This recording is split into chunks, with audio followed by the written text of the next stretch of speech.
There's sometimes this attitude that in our modern scientific age, belief in miracles is somehow irrational. Now, I think this kind of thinking is often wrong on so many levels it's hard to know where to start. Many who argue this point also make a category mistake about scientific descriptions, others are ignorant about history and how ancient people saw the world, and still others convince themselves that they understand probability while at the same time holding incoherent views about the concept.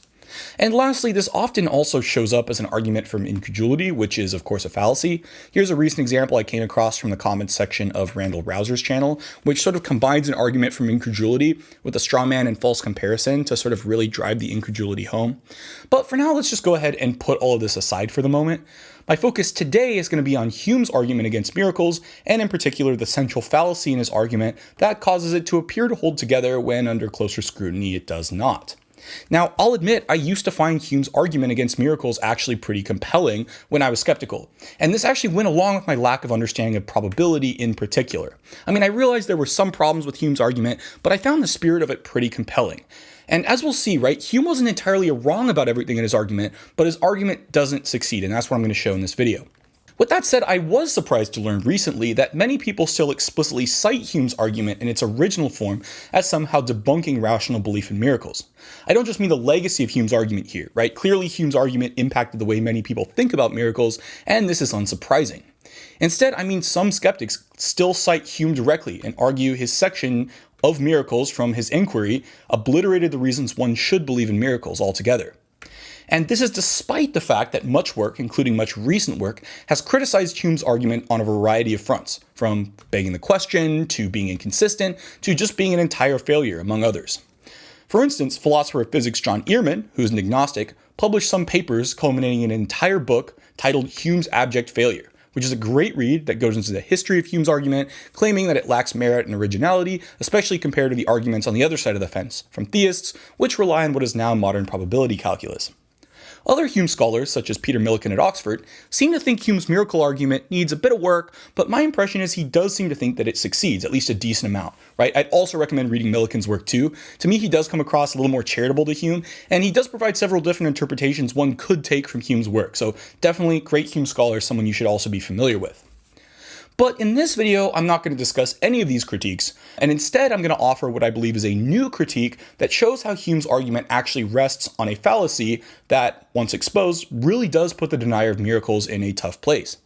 However, I'll also say that this argument doesn't necessarily affirm the other side either, right? That one should believe in miracles beyond a reasonable doubt. I mean, I do believe in miracles, but I don't think this argument alone is able to prove that miracles occurred beyond a reasonable doubt without further arguments or considerations that would be outside the scope of this video. And furthermore, as we're going to see, the nature of probability makes it impossible to actually prove things the way we can in deductive logic. In that sense, I'd say be careful when someone suggests that historical evidence can prove that something like a resurrection of Jesus happened. Historical events are difficult to ascertain for a variety of reasons, and while I do believe in the resurrection of Jesus and find work by Gary Habermas super compelling in showing how belief in the resurrection could be reasonable and even the most reasonable interpretation of the evidence given the historical record, using the word proof in this regard can be misleading depending on what means by the word proof. In fact, I think Habermas would agree with me on this, as he and Lacona wrote, quote, "The standards of evidence do not require that the case for something is irrefutable. Such 100% certainty is only possible in the rarest of circumstances. Therefore, when it comes to proving any historical event, we must remember that we are looking for whether we can ascertain with a reasonable amount of certainty that the event occurred." Let me also say that if you've seen my other videos on Hume, which I'll actually say this one is quite a bit different, you'll know I do have a lot of respect for Hume and his argument against miracles, right? Even though I don't think his argument succeeds, I think it's fallacious, this doesn't mean I think Hume is a bad philosopher. In fact, I actually think he's pretty great, and much of his other work really does hold up today. And furthermore, Hume's argument against miracles brings up some really good points that are absolutely worth talking about. And his attempt to link probability and miracles may have played a part in the development of modern probability calculus thanks to his friendly exchanges with Richard Price and Reverend Thomas Bayes. It's hard to fault Hume for his ignorance on this matter because much of the literature that exposes this issue came after Hume's time, and in part perhaps even inspired by Hume's other arguments, as we're going to see. So Hume's argument serves as a great way to explore issues around probability, frequency, and reasonable belief. Now, there's some debate on what Hume intended his miracle argument to show, which I get into in my paper on this topic, but to summarize, my interpretation is Hume is making an argument as follows. Premise 1, one should only believe miracle testimony T sub m if the probability that T sub m is true is greater than the probability that T sub m is false. And then Hume's second premise would be premise 2, it is always the case that the probability that T sub m is true is less than the probability that T sub m is false. And the conclusion is therefore, which logically follows, one should never believe that T sub m is true. Of course, the controversial premise here has always been premise 2. And many people have taken aim at this for various reasons, which, again, I'm not really going to get into too much in this video, but it's worth pointing that out. Now, the fundamental flaw in Hume's argument is that his argument actually rests on equivocation of the word probability.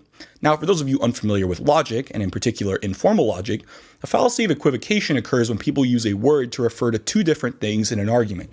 Something like the following. Premise 1, cats make great pets. Premise 2, tigers are big cats. And the conclusion is, of course, therefore tigers make great pets. The reason this argument is deceptive is that premise 1, the word cat refers to cats like pets, right? Like Felis catus, the domestic cat. While in premise 2, the word cat refers to just feline, a family of animals. So this argument is invalid because even though both premises are true, the conclusion doesn't logically follow because the meaning of the word cat changes from premise 1 to premise 2. Hume's equivocation is using the word probability to refer to, in some instances, rational belief, and in other instances, frequency.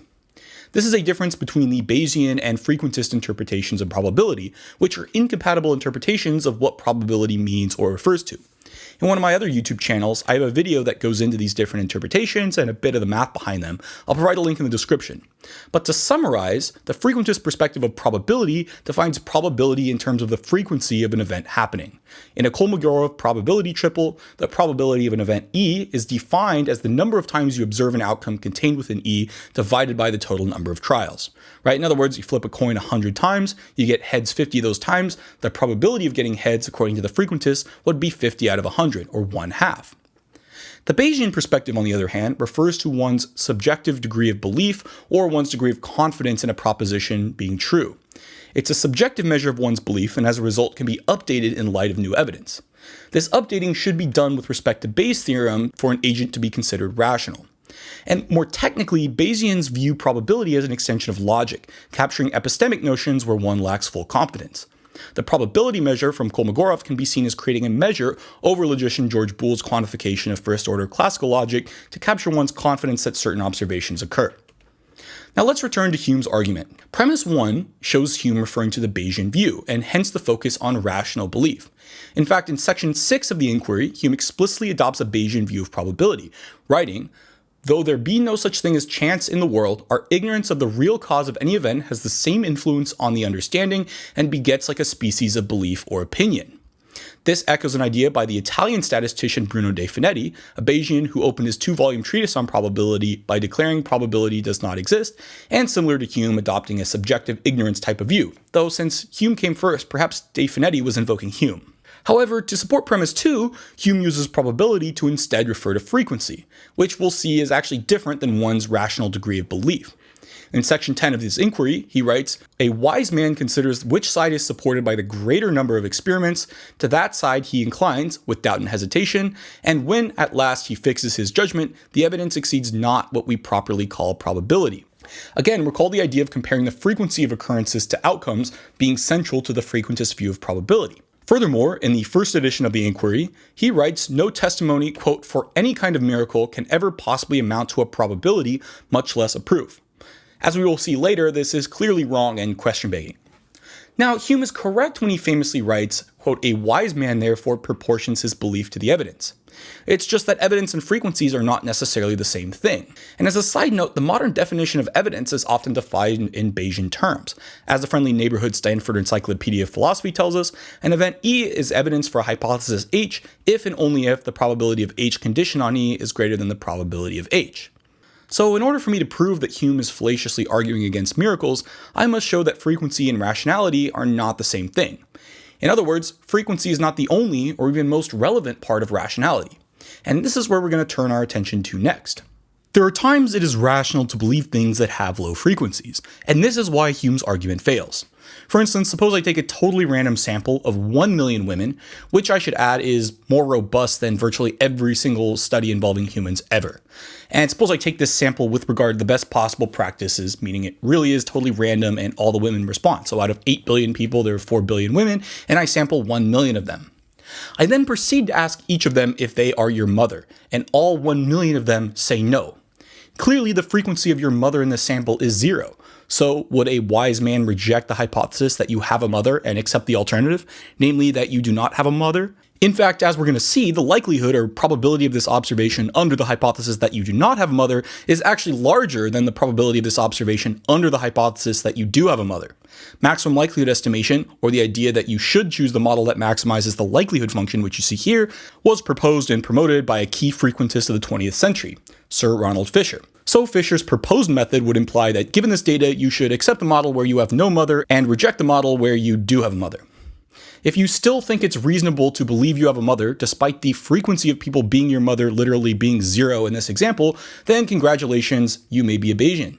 The problem with this experiment is even if you do have a mother, you only have one. So a random sample of 1 million people not being your mother is also an observation you would expect to see under the hypothesis where you have only one mother. So let M be the hypothesis that you have a mother, and MC be the complement of this, the hypothesis that you do not have a mother. The probability of these observations under each of these hypotheses are about the same, the likelihood functions. So what we're going to say is the explanatory power of the evidence is low because this observation of not seeing your mother in 1 million people out of billions of possible people we could sample is actually pretty well expected under both hypotheses. It's not that the Bayesian isn't able to use frequencies such as this one, but to the Bayesian, such a frequency only matters relative to each alternative hypothesis. In other words, we need to consider the probability of the evidence in the context of either hypothesis. And the problem is this observation has a high probability under both models we are attempting to decide between. So clearly in this example, the likelihoods are very similar, right? P of O condition on M is approximately equal to the likelihood P of O condition on MC, where O is your observations. So again, these observations don't really help us much. Similarly, consider the case of a resurrection, like the resurrection of Jesus. Clearly, if God wants to show that Jesus is an extraordinary individual, he would need to do something out of the ordinary to demonstrate this. As William Adams wrote in 1767, quote, "An experienced uniformity in the course of nature hath been always thought necessary to the belief and use of miracles. These are indeed relative ideas. There must be an ordinary regular course of nature before there can be anything extraordinary. A river must flow before its stream can be interrupted." In other words, if we would expect, and we do expect, God to use a miracle in the context of regularity to differentially juxtapose the miraculous from the non-miraculous, then the low prior of miraculous events actually boosts our confidence that such an event would happen in a religious context. This is because only an extraordinary event would demonstrate supernatural power. One would likely scoff at someone who claimed they would prove they were an extraordinary individual by remaining dead when they died, right? To demonstrate one has control over the course of nature, they would need to perform an event with high entropy. So, right, just as you wouldn't expect a random sample of 1 million people out of 4 billion women to contain your mother, you also wouldn't expect a miracle to be an event that occurs with high frequency. So with this in mind, here are a few key observations about miracles, right? Miracles are low frequency events, and we would expect them to be, as William Adams wrote. And as a result, the frequency of miracles is low, and the frequentist probability of miracles is quite small, approximately equal to 0 or equal to 0. But believing low frequency events is not necessarily irrational. Otherwise, you would doubt all sorts of historical events that only happen once, right? Under the Bayesian view, where probability is an epistemic concept referring to a rational agent's degree of belief, even if one's initial credence in extraordinary claims like miracles are low, and I do believe Hume is right to argue we should have a high level of skepticism toward extraordinary events to avoid making type 1 errors, we'll go over this in a minute, it does not follow that one should dogmatically reject all miracle claims. Instead, one should update their beliefs in light of evidence, weighing each side. Thus, it's possible that the posterior probability, in other words, what is rational to conclude in light of observed evidence, of a claim with a small prior can be larger than the posterior of a claim with a large prior. And here's what Charles Babbage, often considered the father of the computer, wrote in the 9th Bridgewater Treatise. Quote, "If independent witnesses can be found who speak truth more frequently than falsehood, it is always possible to assign a number of independent witnesses the improbability of the falsehood of whose concurring testimony shall be greater than the improbability of the alleged miracle." And I actually have a proof of Babbage's claim, but maybe I'll make another video about that. I don't want to get too far into the weeds here. Anyway, to summarize, right, the Bayesian does not work with bare frequencies. Rather, she looks at the explanatory power of evidence combined with one's background knowledge. Frequencies can be used in these calculations, but they are not the only or even most relevant part of probability. So, how do we decide between the posteriors? How do we decide if believing a miracle is more rational than its denial? I mean, clearly we don't want to be affirming every report of events that are infrequent either. To decide between these posteriors, we apply Bayes' theorem, where the posterior equals the likelihood times the prior divided by the evidence. So this is the posterior, here is the likelihood, here is the prior, and this is the key term here, the evidence.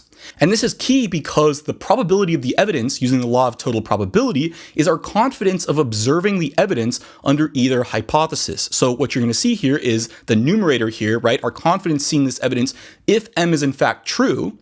But then you see E occurring under the alternative hypothesis, right? Under the hypothesis that miracles don't occur. And you need to weigh these back and forth with each other. So the probability of our evidence equals the probability of our evidence under the model being true times the probability that the model is true, plus the probability of observing the same evidence under the model being false, times the probability that our model is false.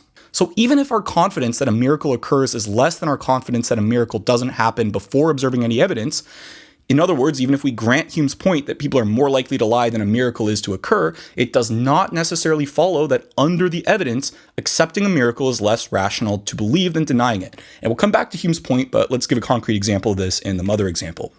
So returning to this, let M be the hypothesis that you have a mother, and MC be the hypothesis that you do not have a mother. We sample 1 million people, and your mother is not in the sample, so the observation here is O. And we want to know whether it's rational to conclude that you have a mother given this observation, right? So the easiest way to do this is to create what's called a posterior odds ratio, where we basically divide the posteriors and see if it's greater than 1. If that's the case, then actually the posterior probability of the mother hypothesis is greater than the hypothesis where you don't have a mother. So basically what we do is we apply Bayes' theorem. And the reason we do this is that way we don't have to compute the denominator, since both of them are going to have the probability of the evidence in it. So we apply Bayes' theorem, and we have that the ratio of the posteriors is equal to the ratio of the likelihoods times the prior. So let's compute each of these. The probability that we take a random sample of 1 million women and they don't have your mother in it out of 4 billion women is about 0.99975 or 99.98%. And let's go ahead and look down here at the denominator. The probability that we take a random sample of 1 million women and it doesn't include your mother under the hypothesis where you don't have a mother is, of course, 1 or 100%. None of them are going to include your mother if you don't have a mother. And then what we do is we then plug these numbers in. So what we can then do is ask if the ratio of the priors is greater than 1 divided by 0.99975. And in this case, what it really comes down to is our prior confidence in whether you have a mother or not. And this is sometimes called the prior odds ratio by statisticians. Since it seems implausible for someone to be born without a mother, this ratio of priors will be much larger than what's on the right-hand side. And as a result, perhaps we should believe you have a mother, at least if we don't have any other reasons to think you're some extraordinary individual. When it comes to miracles, we have a similar issue as we did in the previous example, in that we need to consider the priors. So let M be the hypothesis that a miracle occurs, and MC be the hypothesis that a miracle does not occur, and let's let T be some testimony about an alleged miracle. We again construct a posterior odds ratio test, and again we can expand this with Bayes' theorem as we did before. Now, Hume may be correct to suggest that in many cases, our prior confidence in a miracle occurring should be less than our confidence that someone lies. And why is this? Well, let's take a look at detection theory. Detection theory is relevant because we're trying to detect whether an event, in this case a miracle, actually occurred. So we create a table that's sometimes called a confusion matrix. And across the rows, we have what you predict or say happens. So we either say or believe that a miracle occurred, or we believe a miracle does not occur. And down the columns, you have what actually happens. So up here in this top row, we have a miracle occurring, and down here we have a miracle not occurring. So let's go ahead and fill this out. If we believe a miracle occurs when it actually does, we have believed correctly. Similarly, if we say a miracle does not occur when in fact it does not, we have denied correctly. Now, if we say a miracle occurs when a miracle does not occur, we have what's called a false positive or a type 1 error. And if we say a miracle does not occur when in fact it does, we have a miss or what is sometimes called a type 2 error. If it is the case that we believe it's more likely that a miracle claim is false, such as someone being deceived or lying, then to avoid making a bunch of type 2 errors, we'll probably want to set our prior to be larger for miracles. I think this is reasonable and Hume is correct here. However, there could be other reasons, called prior boosting arguments, that raise the cost of a type 2 error. Think of things like Pascalian considerations, right? The fact that a miss could mean missing out on eternal life or something like that. Now again, personally, theologically, I don't think God is going to be unfair towards people who no fault of their own are simply ignorant of certain arguments or in trying to search for truth came at the wrong conclusion via a mistake. But for people who subjectively set the epistemic bar for P of M super low because they don't want God to exist, attempting to post hoc rationalize their preferences about the world, yeah, that's probably a different story. However, what is key here is that P of M is non-zero. If one sets their prior equal to 0, we have a word for this. It's called dogmatism. What they're basically saying is no amount of evidence can ever convince them that they are wrong or ever cause them to update or revise their beliefs. In other words, they're admitting that they cannot follow the evidence where it leads. Now, under the Bayesian perspective, such a judgment is subjective. So the one who sets the prior of miracles at 0 is subjectively deciding that they are unable to update their beliefs in light of the evidence. And this point is super key. For all those so-called skeptics who run their mouth about following evidence and being rational and so forth, those who set the prior to 0 when it comes to miracles are contradicting themselves and showing their true colors. Their skepticism is not motivated by a desire to come to truth, but rather to support their own preconceived notions under the guise of objectivity. And there's a word for this: pseudoskepticism. Now, Hume himself realized this in other areas of the inquiry. Even if no miracles had ever occurred, in other words, even if the frequency of miracles up to a given point is 0, this does not prove that no miracles would ever occur in the future. After all, we lack knowledge of the future, so we are unjustified being dogmatic about it. In other words, even if the frequency of an event is 0, our lack of knowledge of the future means a rational agent should not assign the event a Bayesian probability of 0. And this is something Richard Price, one of the founders of Bayesianism, noticed as well. Price wrote in his 4 dissertations, quote, "It must, however, be remembered that the greatest uniformity and frequency of experience will not offer a proper proof that an event will happen in a future trial." And again, you need to be careful here about the word proof. Price is using it in a more mathematical way, whereas when you see Hume using the term, as we'll come to, he's using it a little bit more loosely. So let's return to Hume's argument from the beginning, and here I'm going to simplify it to be in terms of M, since the probability that a miracle testimony is true is the same as saying the probability that a miracle occurs, so I think this just simplifies things. Hume's first premise is saying we should only believe a miracle occurs if the probability that a miracle occurs is greater than the probability that a miracle does not occur. Hume's second premise is it's always the case that the probability that a miracle occurs is less than a miracle not occurring, since people lie all the time. And the conclusion is, of course, therefore, one should never believe a miracle occurs. This is a valid argument. Now let's modify this argument in light of the Bayesian considerations we've been talking about. So let M be a miracle, and let E sub M be evidence or testimony about a miracle M. With this in mind, we need to revise premise 1. If we have evidence relevant to M that could cause us to update our beliefs about M, making it more or less likely, then we should incorporate this. So what premise 1 should say is one should only believe a miracle M occurs if the probability of that miracle occurring under the evidence relevant to M is greater than the probability of that miracle not occurring under the evidence that's relevant to miracle M. And remember, this form implicitly takes into account one's subjective prior about miracles. So let's go ahead and grant Hume premise 2, that our prior confidence that a miracle occurs is always less than a miracle happening. And perhaps we do this because, as Hume suggests, we are more confident that people would lie for attention than a miracle would occur. Again, once again, this argument is subjective, but that's beside the point for now. But now we have a problem. Hume's argument is no longer valid. The conclusion does not follow from the premises. By being clear that we only want to accept a miracle if the evidence supports it, Hume's argument falls apart, at least under this reading. This is because, as we saw before, just because the prior of a miracle is smaller, it does not follow that the posterior of a miracle, once one observes evidence, is smaller. And this is again because the explanatory power of the miracle hypothesis may be far better than the explanatory power of the non-miracle hypothesis under the given evidence. Now, I think this conclusion is one Hume would agree with. He writes, quote, "No testimony is sufficient to establish a miracle unless the testimony be of such a kind that its falsehood would be more miraculous than the fact which it endeavors to establish. It's just that, as we've seen, frequencies are not the only relevant piece of the puzzle. So sure, miracles may be a priori improbable, but what may be even more improbable, even more miraculous, are alternative theories that posit natural miracles. Here's an example. Suppose I am at a hotel and I put my money in a nightstand. I get this example from C.S. Lewis. I return and the money is gone. Now, according to quantum mechanics, there is some chance that this money quantum tunneled out of the nightstand, a totally naturalistic explanation requiring no intervention. Again, you have to be a realist about quantum mechanics and all these other issues, but I'm just going to brush that under the rug for now. So that could be the case, or it could be the case that someone reached in and stole my money. So given the implausibility of quantum tunneling in this case, we are justified rejecting this hypothesis and instead accepting the robber scenario. Now, one of the things Hume was concerned about was superstition and people just accepting all kinds of things without evidence. He wrote, responding to an attack by the minister George Campbell, quote, "Does a man of sense run after every silly tale of witches or hobgoblins or fairies and canvass particularly the evidence?" And this concern, one I would share despite Hume's uncharitability here, is actually addressed by looking at the prior. at events in the context of evidence. The posterior provides a check against superstition. Ironically, it's the person who claims the prior of miracles is zero who is not open to evidence, who is unable to follow it where it leads. Again, the revised version of premise 1 allows us to consider the evidence, and it says to reject accounts where the evidence better supports an alternative theory. We're not saying one should just accept every testimony of miracles carte blanche. Instead, we're saying look at the evidence and then make a decision. So here are a few key takeaways. First, even if we grant Hume's point that our prior confidence in a miracle occurring is less than a miracle not occurring, it does not necessarily follow that given the evidence we should deny all miracles. In fact, the only way it does is if we assume miracles are impossible from the beginning, which is dogmatism. What one should set P of M and P of MC to depends on one's prior confidence in theism being true.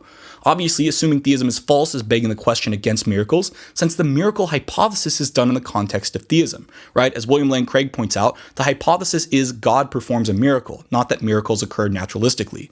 Thus, whether one is justified accepting miracles or not will depend on one's, again subjective, confidence that theism is true. This is why, as someone mentioned in a comment in one of my other videos, others can attempt to use Bayes' theorem to try and prove all sorts of wacky things, like Jesus never existed. If you are creative in how you set your priors, and make it appear that your creativity is somehow objective, you can argue for virtually any position. As Gödel and C.S. Lewis both famously pointed out, the rationality of such prior assumptions cannot be determined within the current model alone. And the point here is that probability does not really prove things one way or another. It explains how confident a rational agent would be given their background assumptions and how they ought to update their beliefs. In other words, a rational agent looks at theories in light of evidence, looking at the explanatory power of each theory differentially juxtaposed with one another. Remember too that the setting of priors and likelihoods to a certain extent are all subjective. In other words, Bayesian probability only tells you how to update your beliefs, not how to set them to begin with. And why is this? Because your lack of certainty is subjective to your own experience. Once you have complete knowledge, you have no need of probability, and you can reason with true and false directly. Let me make one final comment about Hume's inconsistency between the different sections of the inquiry. I mean, how could a smart guy like Hume have such obvious inconsistencies in his same work, especially around the problem of induction? I talked to a Hume scholar when I was at Cambridge this past summer and brought up this point, and he said he thought the best explanation was Hume came up with this argument against miracles when he was young, thought very highly of it, and this kept him from being able to be really rational at kind of evaluating it in light of his later philosophical work as he became more sophisticated. Now again, Hume did correspond with Price and Bayes, but we never know whether Hume found Bayesianism compelling and revised his view of miracles. And again, I don't fault Hume too much for his ignorance on this, because much of the mechanisms around Bayesian probability described here are less than a century old. And furthermore, it's at least plausible, according to Peter Millikan, that Bayes and Price were motivated to respond to Hume, and that's why they developed their idea of probability theory. But regardless, using Hume's own words, perhaps Bayesianism will provide an everlasting check on naive frequentist arguments against miracles. Anyway, thanks for watching, and I'll see you in the next video. Here are the references, and you can also find these in the video description. Have a good one.